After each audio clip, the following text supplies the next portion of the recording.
So about these pews, sir, is there Hebrew on the pews?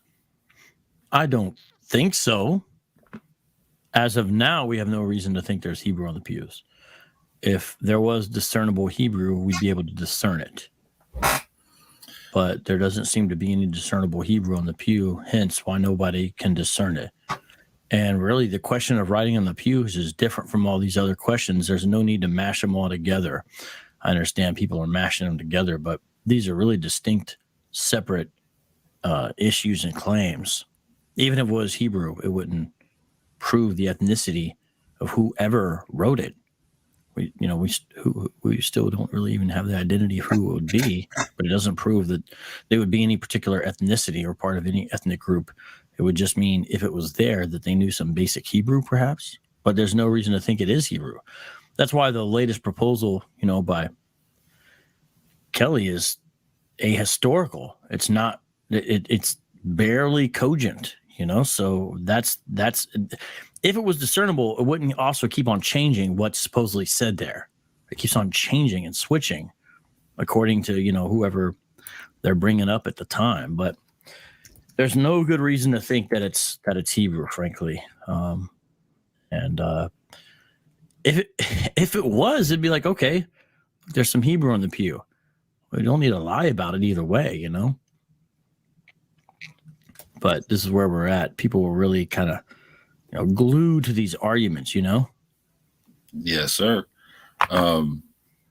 So people are going to hear something very odd that you don't hear in modern days and times. You're going to hear me and Vocab probably agree on a whole lot tonight.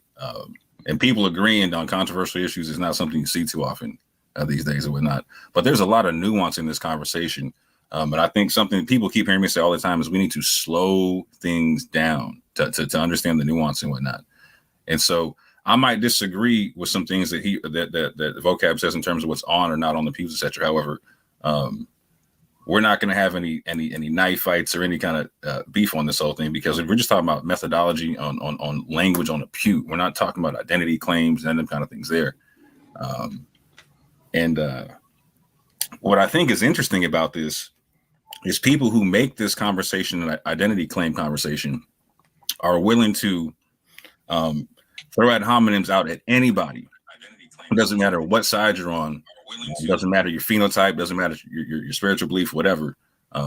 You can be an Israelite. You can be a Christian, whatever. If you disagree with this particular group's claim on the matter, you're going against the whole nation of Israel, or you're seen as an adversary for all kind of crazy reasons and whatnot. And I don't think that's a fair criticism and whatnot. It's something I wanted to touch on because I watched this on Brand the other night, to where they were trying to come at you over a concept over, again, with the ad hominems. Oh, like, what are you talking about this for? You're dealing with the transgender people on Twitter or something like that, or Instagram or something like that, right? Yeah, I'm Berean. Yeah, and I'm like, yo, so this is crazy, right? So this is something to where like me and Vocab actually agree on something, right? So I was attacked for the very same kind of a concept, right? Because I actually came out in defense of traditional marriage a long time ago and whatnot, and had the nerve to talk about it publicly. So the Israelite community, once they or this particular section of the Israelite community, right, once they found out that I disagreed with them, etc., whatnot, they had to throw ad hominem attacks on me and try to attack me in the same kind of a concept, right? Try to say that I was pro-gay, all them kind of things, right? In reality, these are people who haven't, like, they're not trying to protect their community from anything concerning like the transgender or LGBT community agendas, etc. They're not trying to do anything about those topics, but they're just using them as ad hominem attacks and whatnot, right? They did the same thing to Sister Cherry. It was crazy, right? Yeah, well, it's an interesting point the way you bring it up. Like, they're not really doing anything for protection regarding these issues. Mm-hmm. But then they'll just use it as a weapon, right? That's what they try to do. And if anyone, it's not just these folks who care, but if in any way you're connected to maybe what we'll call a larger mainstream evangelicalism, especially in America, but not only in America. And I have some connections to that for better or for worse, because like with any community, there's good and bad. One of the main concerns and issues is what is often referred to as the transgender revolution, as a part of a larger revolution of all kinds of sexual ethics and mores and values and judgments about things.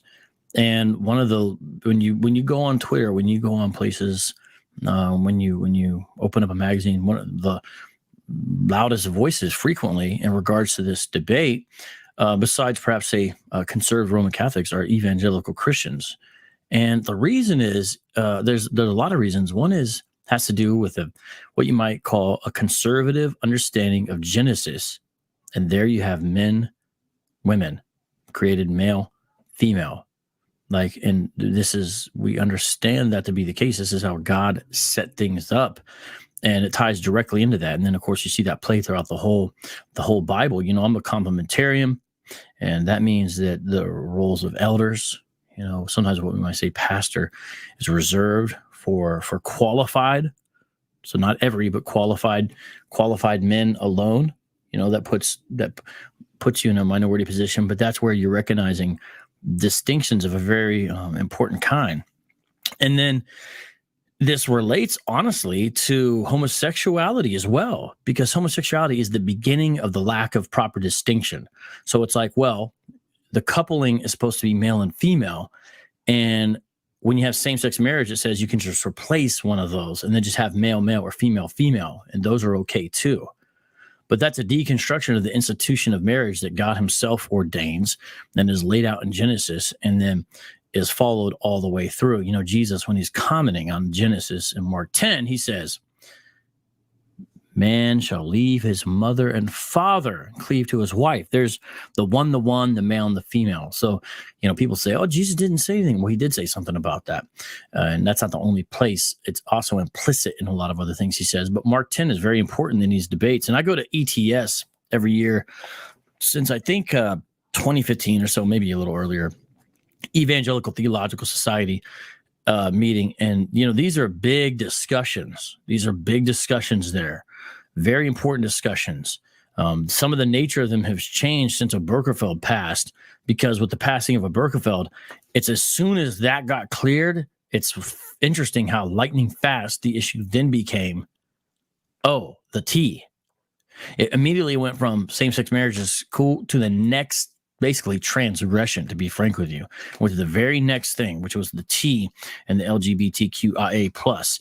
So you see that, and that's where we are now. And the reason why there's such a great concern is not only because of the way it deconstructs what Scripture and really ultimately, frankly, reality and science tell us, but it will impede upon religious freedom. And we care about that. We don't want to force everyone to agree with what we think, but freedom of worship, freedom of expression, and relationship to that are very important. And you're seeing these heavy-handed things come down. And so that's something I care about. That's something that matters. I've never really heard Hebrew Israelites, get into these issues, take chances on them. They'll just use it as a weapon. I'm talking about the guys who use this, against. But, you go back and you find I interviewed Michael Brown, for example, in his book, A Queer Thing Happened to America.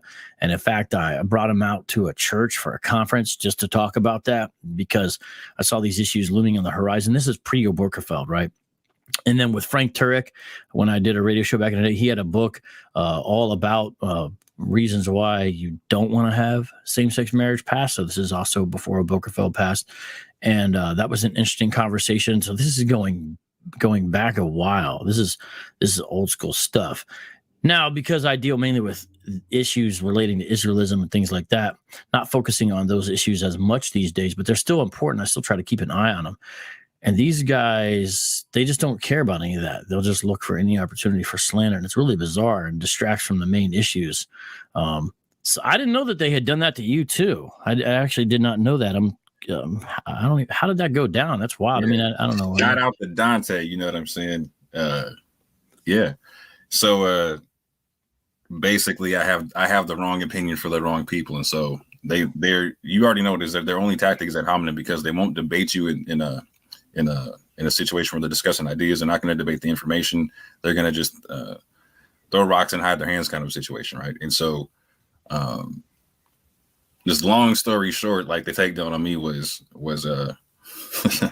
going back to that time period, they went back to some stuff where I went back to the time period of when the gay marriage had gotten passed. I literally was reviewing the Supreme Court case right after it happened. I was giving my opinion on. I was saying that this is they're basically gonna use the T part to drive a truck through a hole to drive a truck through some extra stuff that we're not expecting and whatnot, right? Yeah, that's exactly what's been happening.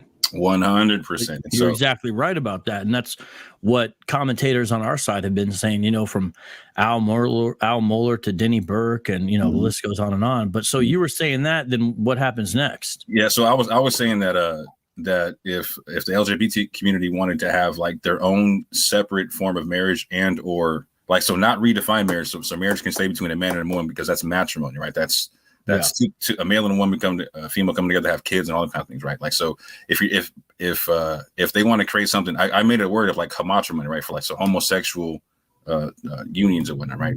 I was supporting something like them creating their own word or civil unions and whatnot, right?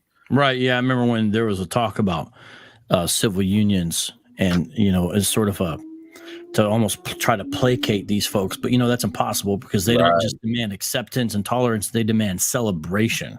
100%. And it seemed right. And the part that got me was like, okay, like if you're going to celebrate the thing, you should be wanting to create your own version of something versus trying to take over someone else's thing, right? Because the legal consequences, if you're saying that a same-sex couple is the same thing as another couple who can produce children, you've now legally blurred some lines to where like I said, it's a hole you can drive a truck through with, right?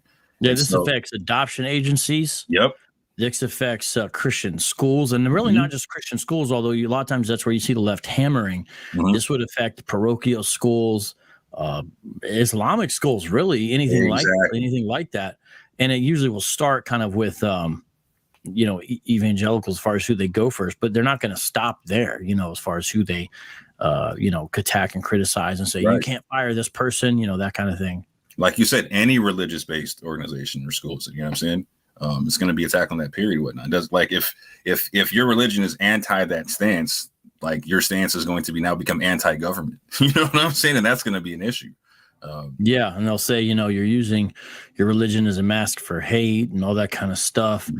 And this is exactly what we've seen happen. And honestly, it's sad to say, it seems like it's only going to get worse. And then with the transgender stuff, we've seen a number of authors who have important, really academic leaning books on this subject have their work removed from Amazon, lose speaking engagements. And some of these folks are secularists. They're secular and they're leaning. They're just academics to say, well, look what's happening. Who's the one gal? Abigail Shire, I think, has a book that details what happens in these surgeries, and it's horrendous. And I mean, a lot of it, it's like, this is child abuse. This is there's some real perverse stuff. I mean, we're telling doctors it's okay to go in there and basically for no reason play with these children's body parts when they're at an age where they can't even own a gun, they can't even be in military service, they can't even drink alcohol, and then we're doing this to children and then putting pressure, to celebrate. And that's where you see videos of these little kids that they're paraded on these talk shows. Oh, look how he, which would really be a she, dresses and their style and their flair, and they're in these fashion shows, and it's a total sexualization of children. This is what's happening, and this is Jesus. Like, makes me remember Jesus, what our society is doing. Jesus says, hey, man, you leave one of these little ones astray, it'd be better to take a millstone around your neck, be cast out in the ocean. That's exactly what's happening. Right. I mean, this is some bizarre stuff we're living in. And Hebrew Israelites are the guys who are, using this stuff against these kinds of people, these kinds of like certain kinds of members of certain kinds of sects. So I'm not talking about everybody, but I mean, you've seen it too. And then, you were trying to add some like practical solutions to the problem, and they're going to turn it into something else. It's just bizarre. And even in the case with what they're talking about with me now, they're like, oh, Vocab's following transgender sites. The account I was following was anti the agenda. because can you explain the account you're following for a second? Because what was it, transgender divorce or something like that? It's Trans Widow Voices, I think, was the account. I had forgotten I even followed it and unfollowed it, but they made a big deal out of it. There was a time where I was like, man, this is the pressing issue. I'm going to really do everything I can. And whenever you see non-religious voices, for lack of a better word, who are allies in this kind of fight against insanity, to me, that's always been important. It's wild because these accounts are getting blocked. Recently, one got blocked called Gays Against Grooming. Gays Against Grooming is blocked on Twitter, last I knew. These are people who practice that lifestyle saying, don't groom kids and they're blocked. So they don't care like what other perspective or issue you have. You can be cast out real quick. Who was the tennis star that was a lesbian? And she said, no, keep women's sports, and men's sports. And they just totally canceled her. And this is a woman that was of the left back in the day. A lot of these guys are just unaware of that and don't care. They just like see a word and try to go for something. But this particular account, which it's funny, I never had even read much of the content until, it was the most I had ever really interacted with the content was when these guys started making videos about it and reading all these stories. That's when because I didn't pay attention too much. And that's why I unfollowed. I was like, oh, it's not really too much here. And I'm not really doing this too much anyway. But it's like, my husband is trying to transition, is trying to do this. And here's the way it destroyed our family. So this is the empathy argument of showing like the emotional impact and toll in a lot of ways. And they talk about this and it's really devastating, and that's what that was about. So these guys are just in a whole nother place with it. But the ones who do that don't care about truth. So you saying Dante did that to you? No, 100%. So for the mere fact that I was willing to stand up for a traditional marriage, like, I'm saying that guy flipped on me. But so I flipped it back on him. Was like, when I was standing up for traditional marriage, you were out there pushing ancient aliens. So no worries. You know what I'm saying? Yeah, that's what's true. And guys, look up. Let me see what that. Oh, I remember the title of that Frank Turek book. In fact, it's funny. I had these uploaded as for members only, like old school things that I had on my YouTube channel that were already there. And with all this stuff going on, I was like, let me release these older interviews. Yeah. Frank Turek, correct, not politically correct, how same-sex marriage hurts everyone. I mean, my goodness, this is published in 2009, and I interviewed him shortly after that. I mean, even us talking about this, we might, he got fired from Cisco because of this company that he had worked for. He got fired because of it. And then Michael Brown is one of these voices that's really powerful in this issue back then and has a really, frankly, scary book. A Queer Thing Happened to America. What a long, strange trip it's been. That's 2011. And, these are things that I was talking about back then. And so that's where I haven't, changed. And, even this broadcast, I wonder if it's going to stay up from us just talking about this. Yep. But it's important stuff, especially when it gets, I don't know if the word's politicized, but the way these guys are doing it, that's interesting, man. I didn't know they had done that to you. That's quite fascinating. We're here to talk about the Pews, but then there's this other issue.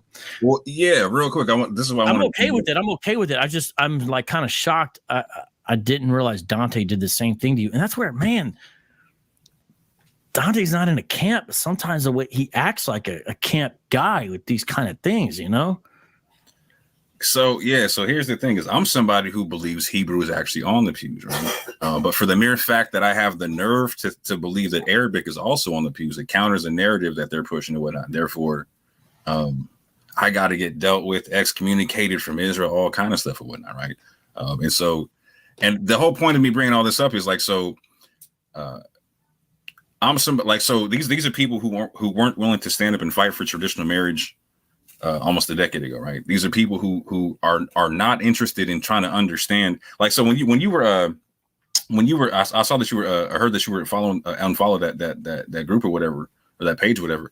Right off the top of my head, I'm like, okay, Vocab has kids. You know what I'm saying? Like any parent worth their salt, you know what I'm saying, is going to be paying attention to this kind of stuff, because like this stuff is getting pushed on children right now. You know what I'm saying? Like, this is a big deal and whatnot. And real quick, I just want to put this out to the public. I'm not anti-LGBTQ, etc. You know what I'm saying? I'm a live and let live type person. I'm libertarian in my views and whatnot. As long as you're doing your thing over there, I'm doing my thing over here. I'm not tripping on you, fam. To each his own. I'm not mad at that in no way, shape, or form. However, there's an aspect of this thing to where it's crossing lines, and that's what me and Vocab were talking about. Like, so for people who are religious in their beliefs and whatnot, there's an aspect to where this crosses lines and whatnot. And so and this is why I'm going to bring this back into the pews, right? In the sense to where, so we're both people who are willing to confront society when we feel like we're being damaged by society, whatnot, right? And that's something I actually respect about you. Like, so I don't necessarily agree with how you go about things all the time, but I respect the fact that you believe in protecting your way of life and protecting your standard of living, etc., all that kind of stuff, right? So, for instance, like with the Islamic stuff, like with Islamicizing, I might not agree with everything you did in that series, but I also understand, like, I'm a Muslim or not, right? But I also understand, like, I'm a Quranist, etc. I understand Vocab's talking to a group of people who literally are on some, like, let me reform a caliphate type of thing. Let me try to infiltrate some stuff and slowly take over a government and be a weak go from a weak portion of society to a strong society and take it over, whatnot. So I understand he's addressing something. He's not just making videos to make videos or whatnot, right? Again, we can agree to disagree on the tactics or whatnot, but I can respect what he's doing in that fashion or whatnot, right? And in that vein, I would be remiss if I didn't ask this question. Do you feel like you took it too far in going to Kelly's place of worship, his church, etc.? Were you or were you just confronting an issue as you saw it? Yeah, I mean, I am confronting an issue as I saw it, but I wouldn't deny. I'm not trying to. How do I say this? I'm playing games, but I'm not trying to play games. What I mean is, I guess you could say it's a troll for me to stand outside and do the video. I get that. It's like, to me, it's kind of funny, but I'm not making threats. I'm not harming anyone. I'm not doing it's because the video is not about that. The video is about this guy makes this claim. Here's a much more direct way to talk about it. It's like, well, their church is behind me. But like nothing else is happening. I specifically went there when they weren't there, and they complained about that. But if I went there when they were there, then they would have complained about that too. I wasn't trying to bother them. I was trying to more make a point about the pews. It's like, this guy is a pastor here, and here's what he's been promoting, and here's how he's been dealing with criticism. And, he says he's such a busy pastor, but he had time last Saturday to file 14 complaints against my channel, none of which went through. And, this is quite a job because you have to do time codes and everything. And then, we had to respond to it. So it's just a way to be like, it's like really just making the issue have to be dealt with. You know what I mean? It's where you're kind of forcing the issue because you're like, okay, here's a bold thing, they're going to talk about. But really, at the end of the day, the content of that video is just about Hebrew on pews or not. That's really what it's about, but I'm there because he's such a big promoter of it. And now they're trying to back away from it, but they're also trying to promote a new theory about what's there. It's like, well, make up your mind. Which is it? And I just don't understand this thing where we can put out anything and it's not criticized. I don't mind people criticizing any. In fact, anything I do, that's kind of the point of why you put things out. You want people to interact with it.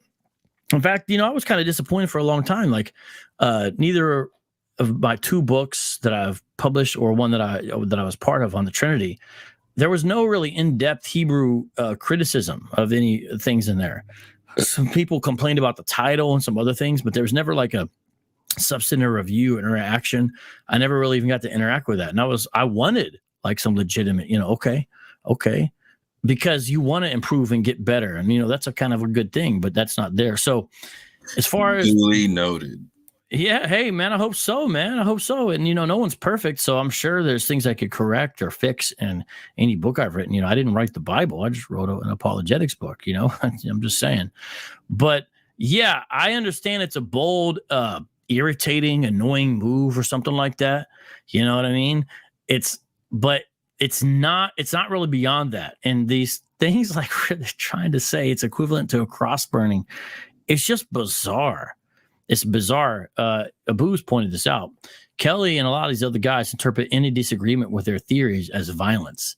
And that just shows me a really weak constitution and an immature way of looking at disagreements. And you could even say conflicts. And I obviously don't mean physical conflicts.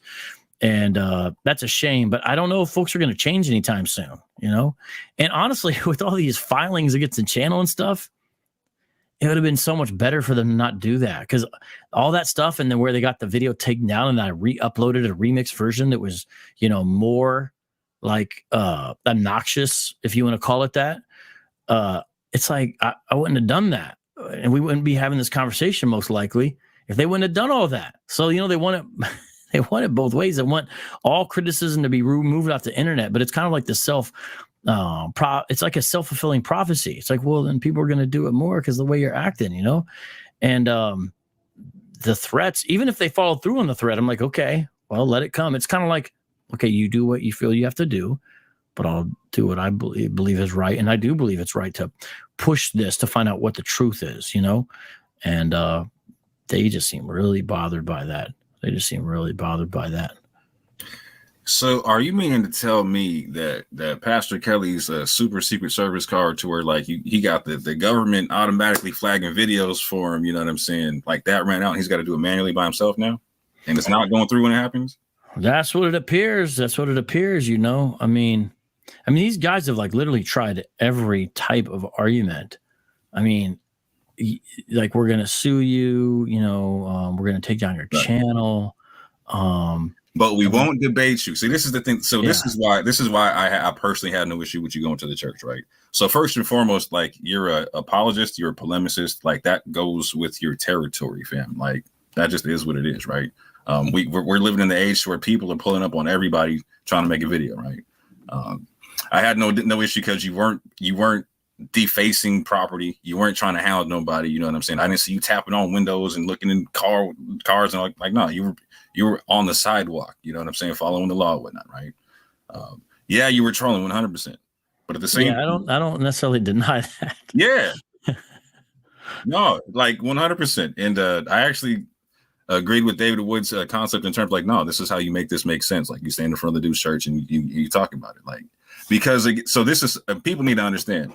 Like, oh, leave Kelly alone. Kelly's somebody who went on Baran's channel and challenged people. Yeah, I'll take on all comers. Just show your face on camera.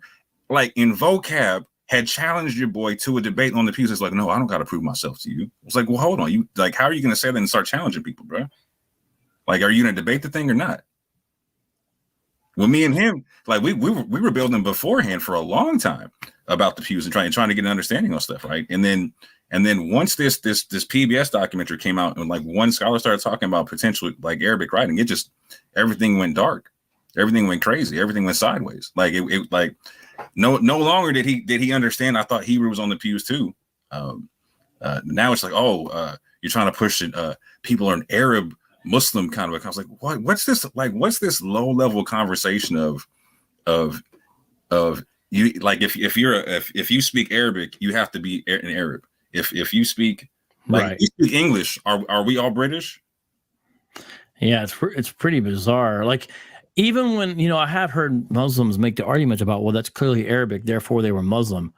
I was never sold on that either. Like, I think it's more likely there's Arabic than Hebrew, but I'm real unsure about that, and I'm just like trying to follow the evidence. I don't claim to be an expert in Arabic. It's because you're like, okay, let's look at this and we can do some discerning and look at this together, right? But that doesn't automatically mean, well, then therefore they're Muslim and the question, we don't really know if there's something written on the pews. We don't know who wrote it. People were out here acting like they would like know. I mean, I've heard guys talk about it and say, my ancestors wrote. What? Like, you don't know who. It's just such it's a stretch, and it's really based on a lot of emotional elements more than factual elements. And I just, we're gonna have to be a little more objective with these things to really get to the bottom of them. And I don't know if these guys realize how bad this all looks now. Even fair-minded Israelites who do think they're Israel, they're looking at this and like, you guys invented whole people to not deal with this, and now you're saying you're going to sue, you're trying to get people's channel taken down. Like, what is this? A lot of people were, and behind the scenes you see some of them admitting it. They like Will Brown has lost credibility with a lot of these guys. Well, exactly. And hey, anyone can make a mistake. So if someone said, hey, I don't hold grudges. I'll be like, okay, cool, let's move on, right? My bad. I repent. I won't make up any more false scholars in the future. Whatever, right? Or something like that. Okay. Okay, cool. Let's keep moving.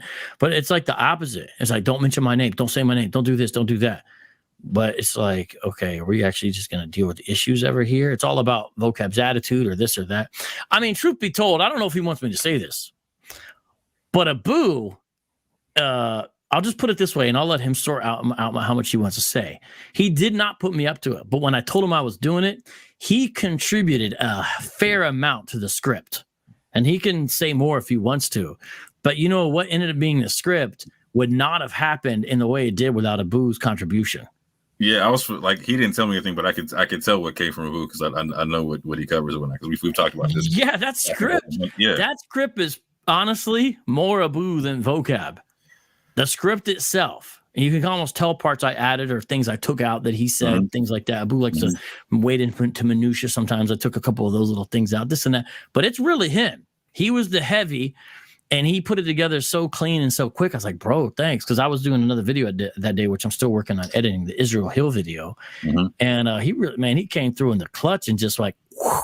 And he even had stuff in there I didn't know about or hadn't heard of yet. And I was like, whoa, for real, you know? And then I was like, okay, bro, let's do this, you know? I will say though, when I told Abu, hey, guess where I am and guess where I'm going, I didn't see his face, but I will say I could sense a heavy smile. You know, no doubt about that. 100%. So, with bringing up Abu, I definitely want to talk about like just and clear up this whole identity claim, right? Like, so I actually heard you say on a channel recently that you believe that there could have been some Jews that came across in the slave trade, but it would have been like a negligible amount. Like it wouldn't have been a whole bunch, right? But you do believe it would have been some. Well, I don't know. You know, it's like there could be any people mixed in. And I guess if I was going to phrase it, I might be more careful. I might say there could definitely be potentially people who have Semitic ancestry who came over. Okay. We're not omniscient. You know, I can't like eliminate any possibility, but I might say that about a lot of groups. Now, probably not every group. For example, it's much more likely someone who has some Semitic ancestry came over than probably someone who has I'll use a modern phrase, Russian ancestry came over. Right. You know, I understand that because of dispersions and things like that. But I mean, I just don't know. But that's different than like affirming an all-out thesis that really is arguing, in my view, for much more than you could get. But I don't see how I could say, I know that no one who came over in the transatlantic slave trade, none of them had any Semitic ancestry. That seems like a total overstatement. And I don't see why would someone, how would they know that? I wouldn't know. I don't know. I don't have any way to know. We're talking a lot of people over a lot of period of time. But that's different than, the broad sweeping claims that people with 12 tribes charts make, or people make in association with the Igbos. I'm still learning about that. But honestly, I think there's just so much overstatement. It's like, what are we really dealing with here? And I really feel a lot of it is 1 Timothy 1:10, man, endless genealogies. But it's interesting what he says, which promotes speculation. I feel like that's what's going on. I feel like that's what's going on with so many of these conversations. But no, I would never say, I know for certain that nobody came over who had some Semitic, ancestry. I just don't know how we could know that in that way. That's different than saying, these massive people blocks, though. I think the evidence strongly militates against that. Yeah, I think you and I would both agree that the claim, just based off of genetic evidence, right? The claim that everybody that came off the slave ship is from the same descendancy is just absurd. I mean, just off of paternal descent concept, there's multiple different haplogroups that came off the slave ship. Yeah, I mean that's a definite fact, and some of the details I think are probably lost to they're lost to the sands of time, for lack of a better phrase. There's just a lot we don't know. I don't know how we could know some of these things, but the claims that people make based upon some circumstantial evidence here and there,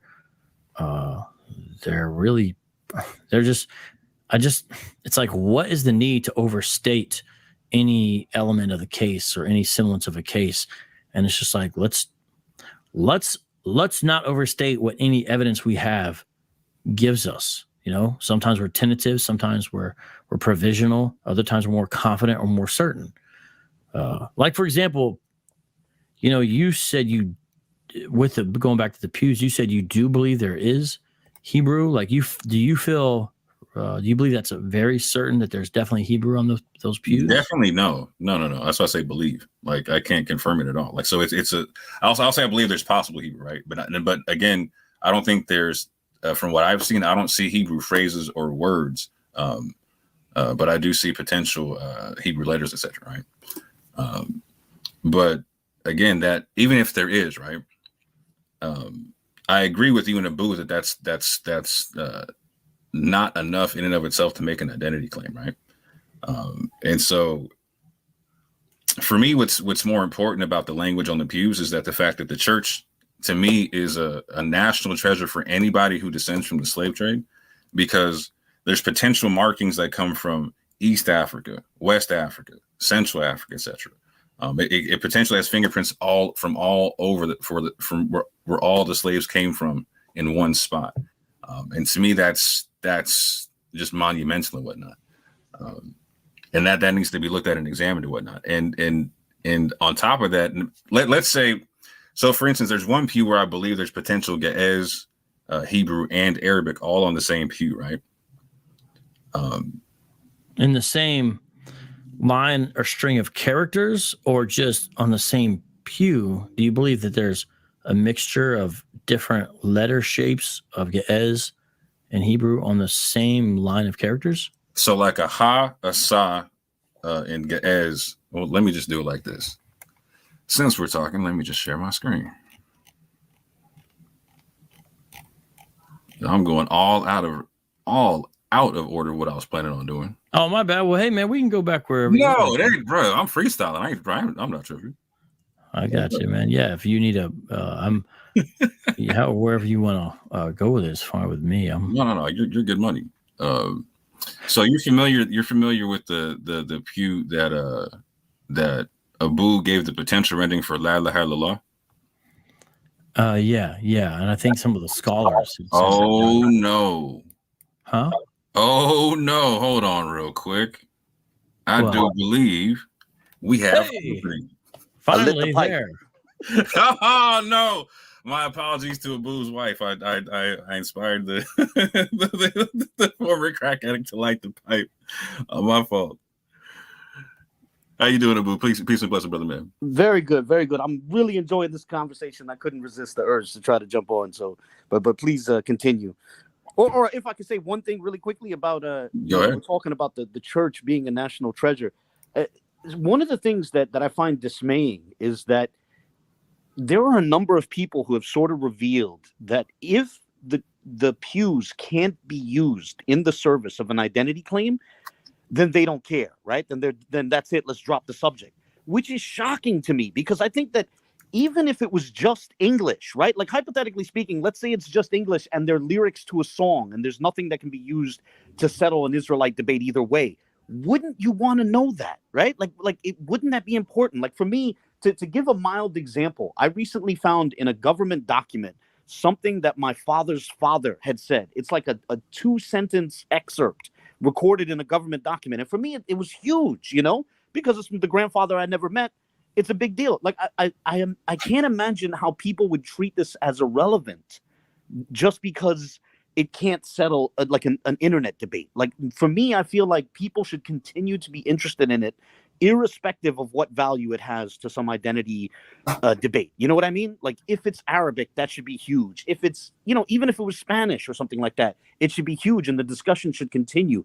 But I've always been surprised that people, will say like, oh, why are you dragging this on? Why are you continuing to explore this? It's a dead topic. Like, really? It's a dead topic? I don't know. Forgive me. Yeah, I think it should be important irrespective of what. Yeah. No, 100%. And it's definitely not a dead topic for me, because me and my people have been studying this since before we heard anything come out of that camp. We were dealing with this from August of 2019 when my good brother, Anonymous Hebrew, a.k.a. Unity, a.k.a. JPZ, he went down to the church. He actually went down a second time recently. Looking for more stuff or whatnot, you know what I'm saying? But like, yeah. Hey, wait, is that the guy that writes all those books? No. Or is it a different? Because there's a guy named Anonymous Hebrew who writes a lot of books I have in my library. Well, it's not him? Not that I know of. Not unless Anonymous got something you want to tell me. Okay. Maybe his name. Maybe he goes by Unknown Hebrew. I'm not sure, but okay, go ahead, bro. Okay. No, that's he goes by Unknown Hebrew, not Anonymous Hebrew. Okay, my bad. Different guy, I guess. So real quick, I'm gonna play a clip. So Vocab said he had not seen the Cryptic Quest documentary. So real quick, I'm gonna play a couple of clips from that documentary and then get into this Pew that I have on the screen real quick. So make sure you say fair use. Yeah, fair use.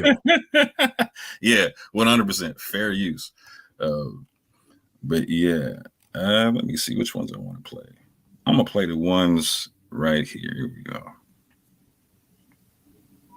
That's all. What did you hear? What was said with Garfield and the documentary? I actually wanted to address one thing real quick because I was actually. Yeah, Garfield is here. You hear Abu Garfield? Yeah, I'm here, my brother. Hey, peace and love, Abu. That's my fam right there, man. Likewise. Good evening. Good evening to both of you. One thing that Garfield said that I actually wanted to touch on it because I was thinking of making a video on the plausibility of Arabic on a church pew because I saw an interesting comment. Oh, wrong one, family. Hold up. My fault. Been a while. I think. Good to see you, though, Boo. How you doing, man? Very good, sir. Very good. Glad to be here. It's an interesting discussion. Here we go. Definitely want to hear what you got to say, bro. Here we go. Are you ready? Oh, man. Yeah, I'm ready. Brother. All right, come on. Hold on, y'all. Hold on. Go ahead, bro. You got the floor. All right. Peace and love, everybody. I sent you an email. I sent you an email. Check your email. All right, so this is Dr. Ephraim Isaac. You could look him up on, just Google him, just to know who we're talking about before I show the documentary, right? He's a brother that was born in Ethiopia. He's an Ethiopian American. He went to Harvard University. He's a scholar of ancient Semitic languages and civilization and African/Ethiopian languages and religion. He is the director of the Institute of Semitic Studies at Princeton, New Jersey, and the chair of the board of the Ethiopian Peace and Development Center. Dr. Isaac, listen to what he holds now. He holds a bachelor's in divinity from Harvard Divinity, a PhD in Near Eastern languages. Let me say it again. That's right up his alley. That's right up his alley. PhD. That's his lane. There you go. All right. So we're not going to go into anything else further about him. And he an Israelite? He Hebrew? Yes, he is. Yes, he is, my brother. He can't get around that. So now let me share this documentary right here. Hold on, Alton. Hold on. Y'all got to hold on. It's called the Cryptic Quest. All right. Cryptic Quest. If anybody wants to look it up, as you can see, the video the brother sent me is unlisted because he sold the documentary. By the way, ladies and gentlemen, the University of Cincinnati, why would a scholar, a PhD Harvard scholar, fly down to look at the pews if it wasn't something major for them to review? There's been debates for this for years in the African American community. So now, Mr. Backtastic said, say, yeah, you ain't lying. Go ahead. All right, hold on a second here. All right, here we go. And in shape, make it big. Many of them look alike. Ha, sa, ra, ri. So all these letters are Ethiopian. Yeah, that is Ethiopian. Okay. This is ha, this is sa. Yeah. And this could be na if it was straight like this. There is now evidence to clearly show that some of the slaves came with skills of writing, which transcends the traditional models of illiteracy, albeit most were illiterate. In fact, most people from Europe and the West were illiterate in that.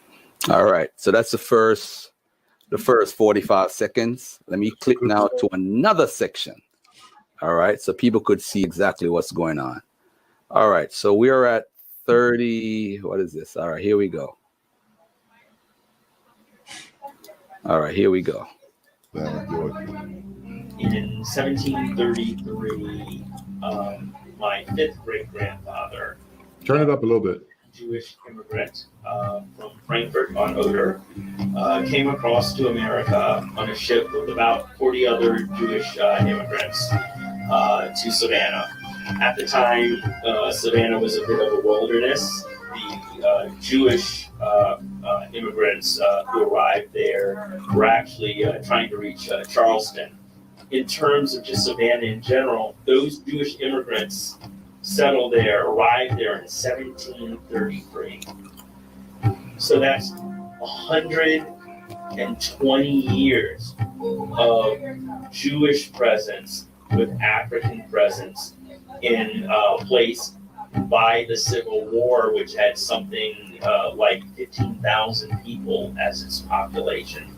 The Jews who came to North America, while they certainly wanted to retain their religious identity, also certainly in terms of an economic livelihood, I mean, they did want to acculturate to their surroundings. All right, hold on 1 second, Barry. Let me just pause it for 5 seconds and let's play some more of this.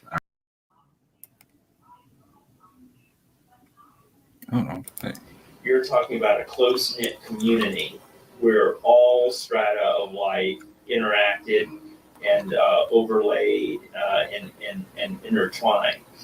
The diverse community in Savannah provided a unique situation where Black slaves and Jews were living side by side. Could this be a possible explanation for what we see on the side of the pews? Are there actually Hebrew letters mixed in with the Ethiopian letters? Well, then that would look like a cursive top. As it is, That's right. as it is, it also, I have to see this closer up, but it also looks like a close-up. Mute your mic, they say, Garfield, whilst they talking. Mute your mic. Okay. However, nothing else on this panel really looks like a Hebrew letter.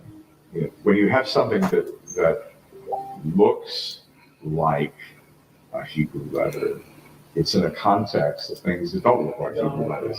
So that the issue is, again, the issue is not the individual sign. It's what the signs add up to. So far, none of the letters, symbols, or markings seem to form words, which may imply that they had a different purpose entirely.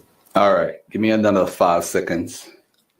Actually, I just text Alvin Elmore. He said he's at a video shoot because I wanted him to come on because he's the guy that actually filmed it. You know. Yeah, he's more than welcome to come on. Yeah. All right, here we go. The use of alphabetic symbols in magic is very well known, it's very ancient. In Ethiopia, for instance, already in the 4th and 5th centuries, they were using decorative letters, not directly in terms of symbolic 3 or 4 words, letters, but in terms of a geometric figure. A lot of the early magic, what we call abracadabra, they are not complete words, but they are letters. There is one prayer that is I mean, they use just a few of those words, and sometimes it may be just like ha ha ha ha ha ha ha la la la la la la la ba ba ba ba ba ba ba ga ga ga ga ga ga ga. This is, of course, the way of enticing the demon and defeat them. All right, yeah, man, that's it right there, bro. But that does fall along the lines of what Mr. Dante said he ran through with that Cambridge stuff right there. That might actually explain. Well, let me see what y'all say. That might actually explain some of the confusion. Where's he at? Go ahead. You want to say anything else? Once I'm looking through these comments, Washington must got another email. As soon as I put your name in, it came up from 2 years ago. Unless you got a new email. I couldn't touch the paste because I don't got nothing on your phone. Go ahead, Garfield. You got the floor. What you got to say on the whole thing? I would just say that what we can do is go with what the scholarship has said. So if Dante has something where someone else has said something, and then look at what everybody who has actually done the work, and then draw your own conclusion. That's how you work with a scholarly from a scholastic point of view. But I do appreciate Dr. Ephraim Isaac being a part of this and giving some context. You know, he's saying there's no words there, but you have people saying like alphabetic letters in a chant like of some sort of magic. But the beauty of it that I got from it, that I'm glad that I knew about this, is that there are Africans that could write in the Americas before writing English. That's right. shows that Europe was still in a lot of ignorance. Let's just put it that way. Yeah. That's what the scholar said too. So that's another. I got one last clip, and so this clip comes from, I believe, towards the end of the documentary, where it actually shows the conclusion of what they're talking about in terms of the language that they're finding on the pews, etc. And so this part here is where they actually talk about finding a potential shorthand version of the Tetragrammaton on this particular pew. The markings on the pews do not form words, but they perform spiritual symbols of invoking spiritual power for the preservation and protection of a downtrodden people that were subjugated under a very oppressive and cruel system of slavery. There is a sect in Ethiopian culture that practices esoteric knowledge.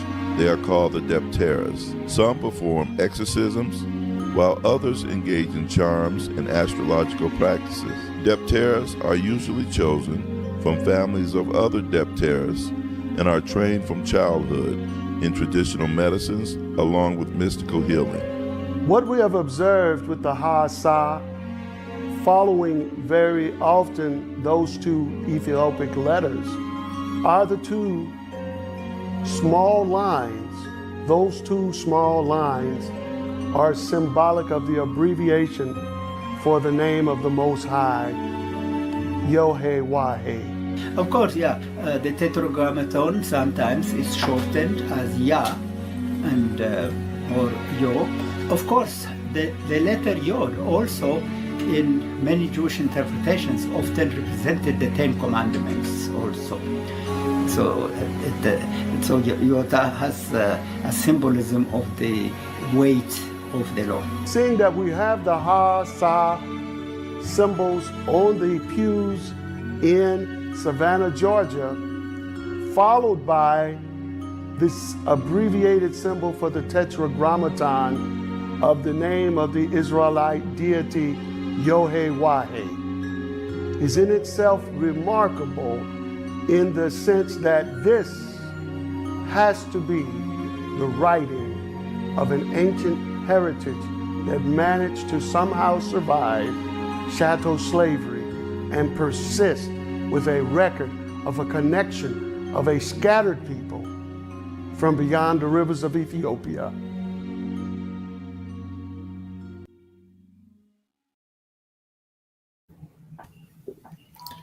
Yeah, so that was their conclusion from the documentary.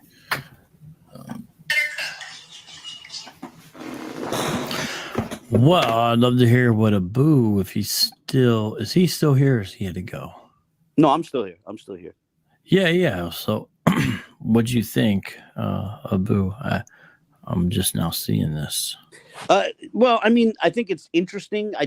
Me personally, I wasn't, it wasn't enough for me to conclude that language appears on the pews. I think it nonetheless, it is interesting to see Ephraim Isaac and stuff like that, at least affirm letters, possibly in the use of magical spells. I think that was interesting for the objections to the Arabic. And this is actually relevant to something, I don't know if you guys see Rudy Heinrich is in the live chat, and he had asked if anyone's brought up the use of like Arabic and magical spells. In the polemic against the Arabic reading of the pew, of one of the pews, it was pointed out that there's like 3 lines that haven't been explained. And, if you were to treat it as Arabic, it looks like 3 alifs in a row. And so the same people who attacked that and said, you get, like Brown said, you got to explain everything, and Kelly endorsed that, and Benaiah endorsed that, they were happy and excited about what happens in Cryptic Quest, where F.A.B.C says that, maybe it's letters being used in magical spells.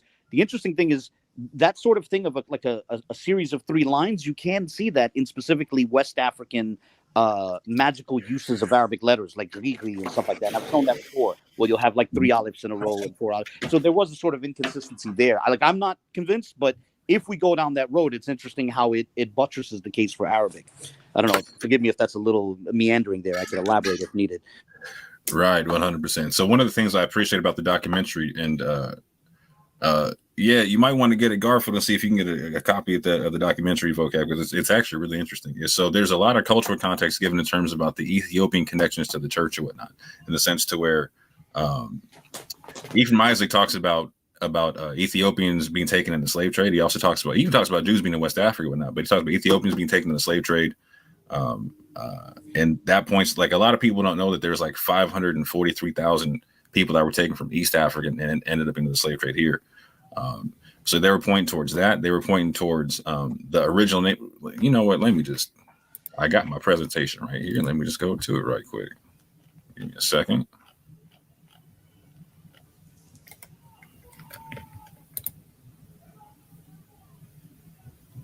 So the original name of the church was the Ethiopian Baptist Church of Jesus Christ.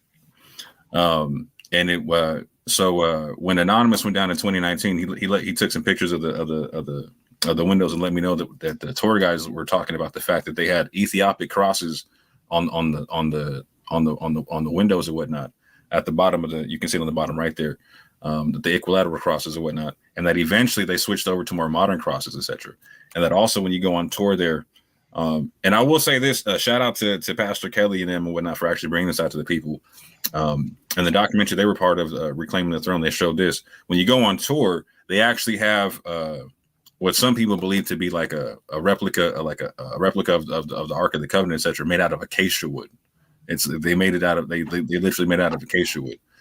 So this is something that like we see in East African forms of practice, like amongst the Ethiopian Christians and amongst the Lembites, where they're making wooden replicas of the art concept. And so that all landed credence with the Ha and Sa concept. The West African Arabic, I mean, that's obvious. There's more examples of Arabic amongst the slaves than you can shake a stick at. You know what I'm saying? What was intriguing to me was the possible Hebrew concept and what he was saying in terms about the single letter concept. And hold on real quick. So for me, I actually when Anonymous went down there, Anonymous said he potentially saw a whole bunch of coughs on a few pews and whatnot. And so I was able to get a picture of one of those right quick. And where are we at? Man. And so something I postulated is that this potential pew here might actually represent what Ephraim Isaac was talking about in terms of single letters and repetition and whatnot, right? Potentially being a repetition of coughs, etc. And it might be a potential example of like Judeo-Bantu, for instance, or some form of West African Judeo-Arabic, or it could have even come through the East African aspect of the slave trade. Just like we have some slaves that were taken from like Madagascar, etc., who were said to know Arabic and Hebrew, etc. So I agree with you guys that from what I've seen, I don't see any words or phrases. But in terms of cultural context, I don't rule out the concept of potential letters, etc., whatnot, in repetition on the piece, etc. And on top, real quick about the what's proposed to possibly be multiple kafs, that Hebrew kafs. This again takes us back to the question of the orientation of the pew, because if you rotate that 90 degrees to the right, it begs the question, why not interpret it as multiple is ha, like ha, ha, ha, ha, ha, like that. You know what I mean? And of course, there's other options as well. Where's my showing that? Judeo-Bantu. How would you define that? Judeo-Bantu. So wherever we see Jews going, they typically blend their language with whatever language they're going to. Like so, Judeo-Arabic, for instance. And so, if there's a Jewish population in West Africa, like so in the documentary, Ephraim Isaac talks about a well-documented population amongst the Kingdom of God, etc. Right? Let's say so if there's a population in West Africa that's of Jewish descent, it stands to reason that they're going to make even amongst the Lemba, for instance, right? They might make like a Judeo-Bantu kind of a concept, right? So what's your opinion then of Yiddish? In the sense of what? Well, would that be Jews blending their language with German? Yeah, Judeo-German. I think. Yeah, 100%. Yeah, it'd be like German written in the Hebrew script. Yeah. Well, if people understand the potential implications of a position like that, you might receive some heat. Well, it's well known. Like, so for instance, like I don't deny that Europeans can be descendants of Abraham, etc. So one of the things that happened with me, Vocab, is like on my channel, I got flagged by Dante for actually re-airing one of my an interview where I went on his channel and explained this, that I believe that the nation of Israel looks like all four corners of the earth and whatnot. Right? Man, I didn't know that Dante didn't like you this much. I didn't realize that he went after you so hard as well. Oh, they were loving me for a minute, bro. But yeah, and Teo lumps you in together with they list you amongst those who are trying to give their heritage away because you think that carrying Ashkenazim may descend from Jacob, possibly, you know. Yeah, and what's funny about that is when you actually get into this claim about sola trail, right? And Ladino being on the pews, etc. Abu, do you have time for me to play the second half of your video where you're talking about Karen? Yes, please. No, I got some time. Go ahead. Okay. Because this becomes very important to understand in terms of people making the identity claim, right? So just like Vocab was saying, if there's Arabic on the pews, it doesn't make people Arabs, right? And just like they're saying, if there's Hebrew on the pews, it doesn't make somebody an Israelite, right? Well, if there's Yiddish on the pews, right, or if, let's say like the Hebrew came from someone who was Ashkenazi or whatnot, right? Well, does that make everybody in the congregation Ashkenazi at that juncture? Let us find out. And why couldn't that Ashkenazi be himself be an Israelite, and so on down? Exactly. It's funny that I remember when what's his name, Benaiah, referred to them, the Sheftals, as Ashkenazi brews, and somebody in the chat was like, "What's an Ashkenazi brew?" And yeah, but I really want people to pay attention to this part here from Jewish coffee.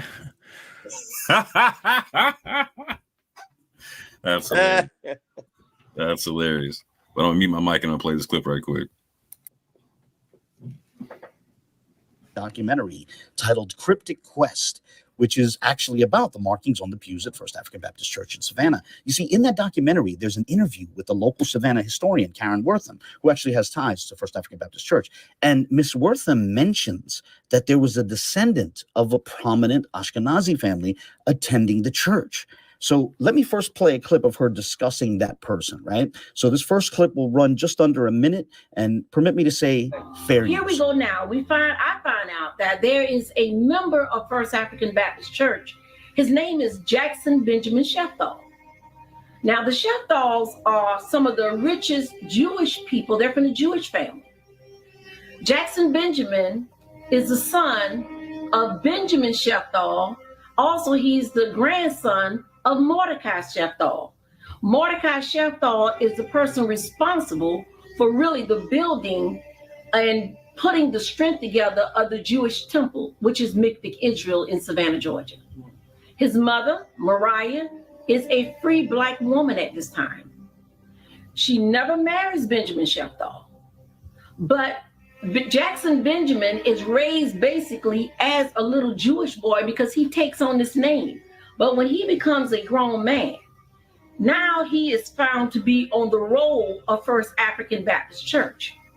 Okay, so you got that so far, right? There was a person attending the church who was a descendant of Mordecai Shefthal, who was a prominent Ashkenazi gentleman living in Savannah. Now, I'm going to play one more clip from the documentary, and listen closely as this local historian from Savannah, Karen Wortham, who has connections to the church, listen closely to how she states that she thinks a person who possessed the knowledge to make the relevant markings on the pews had to be someone like this descendant of Mordecai Shefthal, or Benjamin Shefthal, whomever, this descendant of the Ashkenazi Sheftals, right? So this next clip will run for about 43 seconds, and again, fair use. The pews are in the balcony. They are made into the balcony.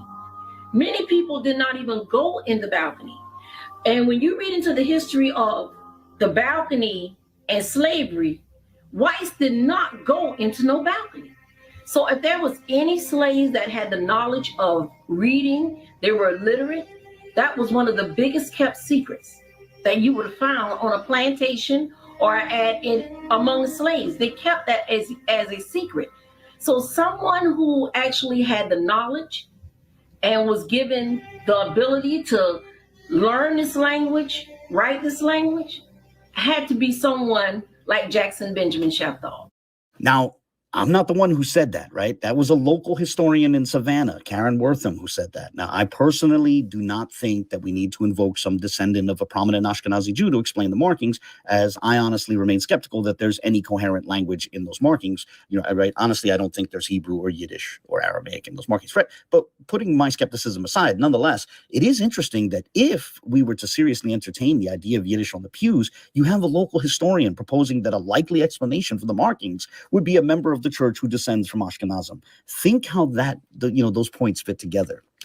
And this also got mentioned in passing when Benaiah Israel appeared on Sister E's channel back in April of 2021 in the video you see on your screen. And I'm just going to play a couple of quick clips where that was alluded to, and the combined footage here will run for about 50 seconds, right? So here we go. And again, fair use. While even the Ashkenazi brothers that are out there listening, I want to show you that even you have some stake in this church. Even you owe it to your forefathers to defend what the forefathers said they were, venerable fathers in Israel, right? So let's go through it. So Benjamin Sheftall was one of the brews that was on the first ship, Ashkenazi brew, right? Now this is what you're looking at on your screen is the First African Baptist Church, and you're looking at the deacons of the First African Baptist Church. And if you notice, there was a deacon named Sheftall. I'm gonna let that marinate for a while. At the church. A deacon of the church.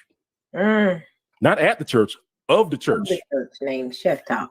Sheftall, and he is related to Benjamin Sheftall. He's a great grandson of Benjamin Sheftall, the first. So at least one descendant of local Ashkenazim, and with these different names, maybe more than one, but at least one local descendant of Ashkenazim served as a deacon at the church. And now I want to show one final clip, right? This is from an interview with Karen Wortham on the Boom Church panel. And this aired back in January of this year, of 2022. Now, Miss Wortham is literally asked if there is a connection between the Sheftalls, between those prominent Ashkenazi Jews in Savannah, between the Sheftalls and the markings on the pews. So let's listen to what Miss Wortham says in this clip. And this clip will run for about 1.5 minutes. Fair use. What is the connection between, I think, Benjamin Sheftall, the church, and the Hebrew writing on the pews? The only connection I found between Mikvah Israel, which was organized by a gentleman named Mordecai Sheftall, and First African Baptist. Well, Mordecai Sheftall had a grandson named Benjamin Sheftall. Benjamin Sheftall, after the death of his first wife and child, because she died in childbirth, both of them did, he ended up being kind of like smitten, that's what I'm going to use, smitten with a young lady from First African. Her name was Mariah. And Mariah at that time she had jumped the broom with a gentleman by the name of Oliver. Well, Oliver happened to have still been a slave, but Mariah was a free woman. But in order for Benjamin to get Mariah in his house, he ended up purchasing Oliver. When Oliver came, Oliver was positioned outside the house, Mariah was in the house. Mariah ended up getting pregnant. When she was pregnant, she was pregnant from Benjamin. She ended up with a child by the name of Jackson Benjamin Sheftall. The Jewish community did not want the mulatto child to be named in the Sheftall name, but Benjamin Sheftall refused to listen to them. He named the young man Jackson Benjamin Sheftall, him being one of the wealthiest mulattoes in the city of Savannah. Wow. Okay, so there you have it. Now, I'll leave that for each viewer to make sense of, right? To reach their own conclusions, their own interpretations. But at this point, before closing this video, I would like to summarize what we have covered so far. You see, first, Kellyanne Brown promoted an email from a secret scholar who said that he did not think Hebrew appeared in the markings, but he was open to the remote possibility that maybe one pew had. Yeah, that part doesn't connect with it. Yeah. So with all that there, well, first of all, Boo, do you want to say something about that? Boo's probably playing daddy right now. Okay, no worries. Vocab, do you want to comment on that real quick? Oh, you're on mute. Oh, sorry. Yeah, the well goes deep on this. I hadn't seen some of this stuff before, so it's very interesting Very fascinating. And I see there is the book that you can get, the history of the First African Baptist Church. Fascinating. Mm-hmm. And I see it's online, but you can also get looks like some physical reprints. Yeah, and you can download the entirety from Google Books. It's available in its entirety. Yeah, see, I'm looking at it now. It's fascinating stuff. So it's all very interesting, and the church is clearly historically important, no matter what conclusion you come to about what's on the pews or not on the pews, and is an important, significant historical landmark. Doesn't have to have special writing or anything like that on the pews for that to be true. So very interesting stuff that ties in with a lot of unique history for sure. That's all I could really say at this time. Yeah, some context I'll give to it again is like, so if so what's interesting are the claims being made on the backs of this Hebrew on the pews claim. I'll say cursive Hebrew, because I don't believe there's cursive Hebrew on the pews. I believe if there's going to be Hebrew, it's going to be some form of block stuff. Again, just letters, not. I haven't seen anything that would go to phrases or words, etc. Right? Not like the Arabic. So with the Arabic, there's potentially 3 well-attested phrases in Arabic. Isn't that incredible that while there's a certain crowd who pretends like there's no case for Arabic, the reality is that Arabic is the only language so far to not only have coherent, well-attested phrases proposed, but even to have them proposed by multiple scholars independent of each other.